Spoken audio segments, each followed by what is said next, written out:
Comment utiliser les placements à rendement fixe pour générer des revenus complémentaires pour sa retraite dès maintenant? Je suis Bastien Puccini, le directeur du cabinet Leverage Gestion Privée, et donc je vais vous parler pendant cette vidéo de la manière de générer des revenus complémentaires pour anticiper sa retraite ou compléter sa retraite dès maintenant.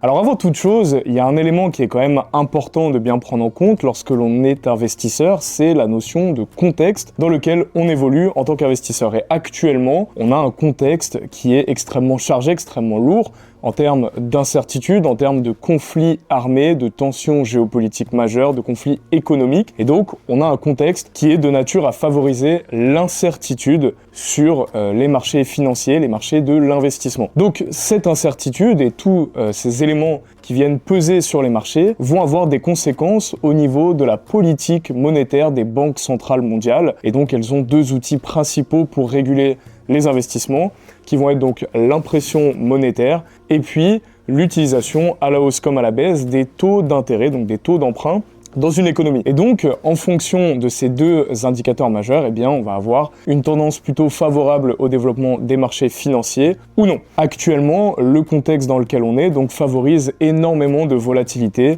On est sur des points hauts au niveau des marchés actions, on a un pétrole qui est extrêmement élevé, on a un or qui a beaucoup grimpé. Et donc finalement, aujourd'hui, la question que l'on se pose quand on est investisseur, eh bien, c'est de se dire comment, dans ce marché qui semble de plus en plus se tourner vers les initiés, eh bien, placer mon capital existant pour générer des revenus complémentaires, compléter ma retraite, préparer ma retraite si c'est dans quelques années. Eh bien, par rapport à ça, la première question que je vous invite à vous poser en tant qu'investisseur, c'est déjà de vous poser la question de votre horizon de placement. Au sein du cabinet Leverage Gestion Privée, il y a deux phases principales dans lesquelles on va pouvoir se positionner, qu'on a identifiées. La première phase va être la phase que l'on appelle de capitalisation, et c'est la phase dans laquelle vous allez vous situer en tant qu'investisseur lorsque vous avez un horizon d'investissement qui va être de plusieurs années. Donc un horizon d'investissement qui va être assez long, qui peut être de 5 ans, 10 ans, 20 ans, 30 ans. Si vous êtes un investisseur qui est en démarrage de son parcours d'investisseur, vous êtes en début de carrière, etc.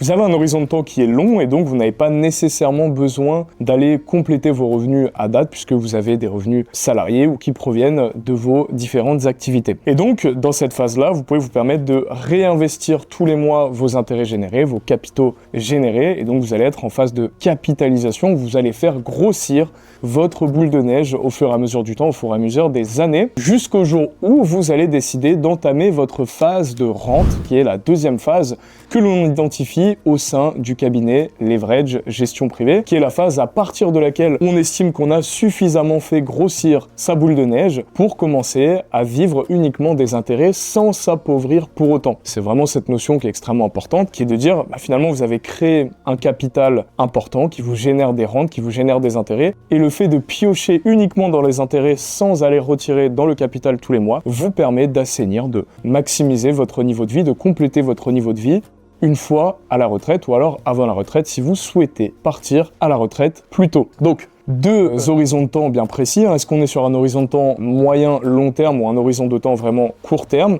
À ce moment-là, la première question à laquelle il faut que vous répondiez, donc c'est cette notion de phase de capitalisation. Je peux réinvestir les intérêts pendant une période de plusieurs années. Phase de rente, j'ai du capital et je souhaite utiliser ce capital maintenant pour qu'il me génère des rentes. Dans le contexte dans lequel on est actuellement, on a énormément d'opportunités. Et d'ailleurs, vous le voyez peut-être passer, on entend parler de marchands de biens, on entend parler de traders qui font des rendements hallucinants, on entend parler de private equity, on voit des entreprises même qui sont cotées en bourse, qui explosent à la hausse. Et donc, parfois, ça peut être un petit peu compliqué de se dire comment j'arrive à sortir mon épingle du jeu, comment j'investis et je tire profit de ces classes d'actifs sans être un initié, puisque à la différence des marchés qu'on a connus entre 2010, donc post-crise des subprimes, jusqu'à donc la période Covid et même quelques années après le Covid, on a eu une impression monétaire qui a été absolument phénoménale, avec un bilan de la Banque centrale américaine qui est passé de 4 000 milliards à 9 000 milliards, on a imprimé énormément d'argent.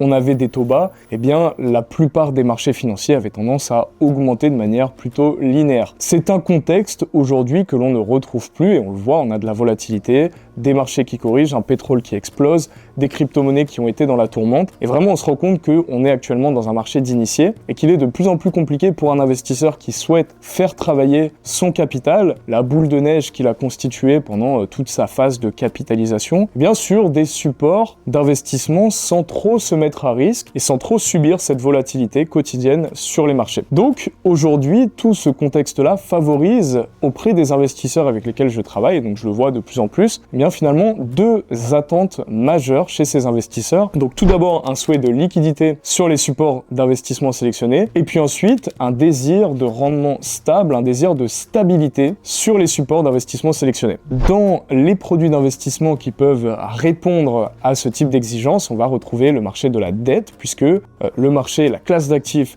donc de la dette, permet de délivrer du rendement stable, et par contre la dette est une classe d'actifs extrêmement large, extrêmement vaste. On va pouvoir retrouver par exemple la dette d'État, par exemple avec le fonds euro, la dette privée avec des prêts aux entreprises, la dette privée high yield, donc à haut rendement avec des prêts privés à des entreprises qui sont plutôt considérées comme risquées, donc très rémunérateurs mais risqués. Et donc finalement dans cette classe d'actifs qui est la dette, avec le cabinet Leverage Gestion Privée, donc nous avons un ADN qui est de pouvoir distribuer du rendement fixe, régulier à nos investisseurs sans qu'ils puissent subir donc la volatilité des marchés financiers. Donc nous avons identifié deux sous-catégories de la dette qui permettent de délivrer du rendement stable, régulier à un investisseur qui souhaite compléter ses revenus dès maintenant ou pour plus tard. Le premier usage de la dette qui va pouvoir permettre d'aller chercher du rendement fixe et stable va être plutôt un usage de la dette que l'on va retrouver dans des enveloppes financières. Donc des enveloppes financières comme le compte titre ou encore le contrat d'assurance vie, qu'il soit de droit français ou bien de droit luxembourgeois. Et bien dans ces enveloppes financières-là, nous allons pouvoir utiliser la dette à deux niveaux. Le premier niveau va être dans des produits structurés qui vont être conçus sur mesure. Donc le but étant bien évidemment de limiter les intermédiaires lorsque l'on conçoit un produit structuré sur mesure pour qu'il soit le plus qualitatif possible et le moins gorgé de frais, puisque c'est ça qui vient impacter la performance finale pour un investisseur. Concernant les produits structurés qui ne sont pas garantis, on peut prétendre à des objectifs de rendement qui ne sont absolument pas garantis, j'entends là, entre 6 et 10% à peu près annualisés, parfois plus si les marchés sont cléments, et surtout qui peuvent distribuer des coupons de manière trimestrielle, donc c'est-à-dire qu'on peut viser potentiellement sur certains produits d'investissement 2% par trimestre. Encore une fois, ça n'est pas garanti et ça dépend des conditions de marché. Mais c'est un premier produit qui permet d'aller chercher de la stabilité au sein d'enveloppes financières comme le contrat d'assurance vie de droit français ou de droit luxembourgeois. Le second produit que l'on peut retrouver également dans les enveloppes financières pour réussir à obtenir du rendement fixe va être plutôt ce que l'on va appeler donc les club deal dettes privées qui vont être là assez importants et que l'on peut inclure notamment dans des enveloppes plutôt luxembourgeoises sur des tickets d'entrée assez importants sur certains contrats. Et là, pour le coup, sur du club deal, encore une fois, qui n'est pas un rendement garanti, eh bien, on peut viser du rendement qui va être aux alentours de 10% par an. Et typiquement, pour vous expliquer une opération de club deal, notamment une qu'on a faite avec un partenaire financier il y a quelques mois, consistait donc en l'achat-financement, achat-revente d'un chalet à Courchevel. Et donc, on avait des garanties sur le projet immobilier en lui-même, les opérateurs. Donc on avait finalement imbriqué différents niveaux de garantie dans le projet de sorte à ce qu'on puisse avoir d'une part un rendement stable et puis de l'autre des garanties qui viennent quand même sécuriser l'investisseur. Donc voilà deux exemples déjà de produits d'investissement à rendement fixe sur lesquels on peut tenter de maîtriser le plus possible la volatilité et le risque que l'on peut inclure dans des contrats financiers type assurance vie française ou luxembourgeoise ou encore compte titre. Maintenant, il y a un autre produit également d'investissement qui est niché dans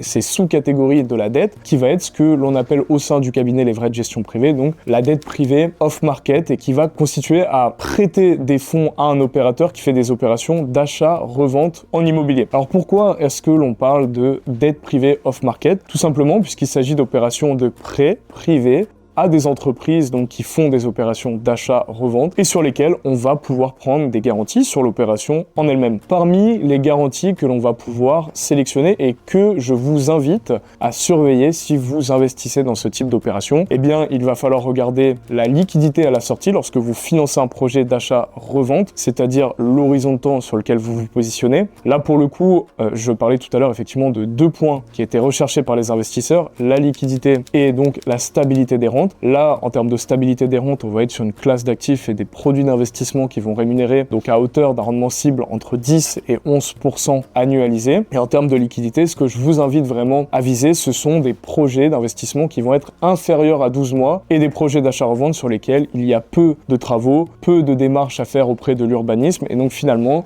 des opérations sur lesquelles la valeur est créée par l'opérateur, donc par celui qui fait son opération d'achat-revente en faisant potentiellement une division de lot, une création de surface habitable, un achat-revente à la découpe, donc d'un immeuble, et puis revente de plusieurs lots à la découpe à des investisseurs séparément. Ça va être déjà le premier niveau que je vous invite à bien surveiller lorsque vous rentrez sur des opérations de prêt privé dans la niche marchand de biens. C'est la durée de l'opération et la liquidité à la sortie, c'est-à-dire la pré-commercialisation, donc le fait de déjà prévoir la revente des différents biens qui composent l'opération au moment où vous prêtez les fonds. Puisqu'une opération qui est déjà avancée en termes de pré-commercialisation, c'est déjà signal qu'il y a un intérêt acheteur en face et donc que pour vous, prêteurs, vous prêtez des fonds à un porteur qui a déjà sécurisé une partie de sa revente et donc in fine votre remboursement de capital et d'intérêt. Les autres points que je vous invite à vraiment bien surveiller lorsque vous faites du prêt privé à des opérateurs marchands de biens, eh bien ça va être donc les garanties que vous allez pouvoir sélectionner. Donc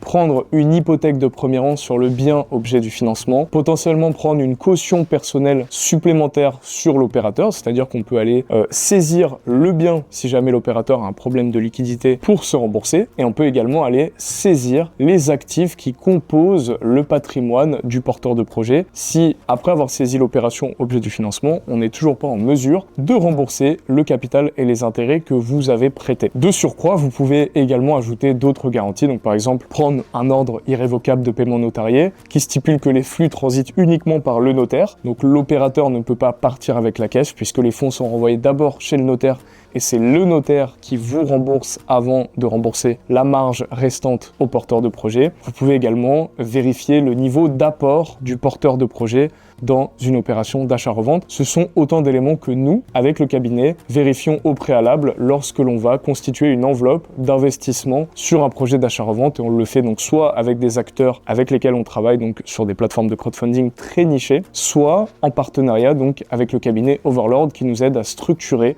nos véhicules d'investissement pour financer ces opérations donc de dette privée off-market. Donc voilà pour synthétiser deux grandes manières d'investir qui peuvent vous apporter du rendement fixe dès maintenant ou pour préparer votre future retraite. Eh bien, on peut retrouver dans les supports financiers donc des enveloppes comme les produits structurés ou les club deals. Et donc là, vous allez plutôt les lister en France ou au Luxembourg. Et en direct, vous pouvez également financer donc sur de la dette privée, donc des opérations d'achat-revente où là, vous allez être exposé donc comme un placement financier, comme une obligation. C'est du prêt, c'est une activité de prêt. Donc vous allez être imposé à la flat tax, donc 31,4% sur les revenus générés par ce type d'opération et qui sont généralement sur moins de 12 mois si vous les sélectionnez bien à l'entrée, ce qui est extrêmement important pour ne pas subir un risque de liquidité trop fort et vous rester liquide et agile dans la gestion de vos économies, de votre épargne. Voilà, donc je vous invite à liker la vidéo, la partager si vous l'avez appréciée, à poser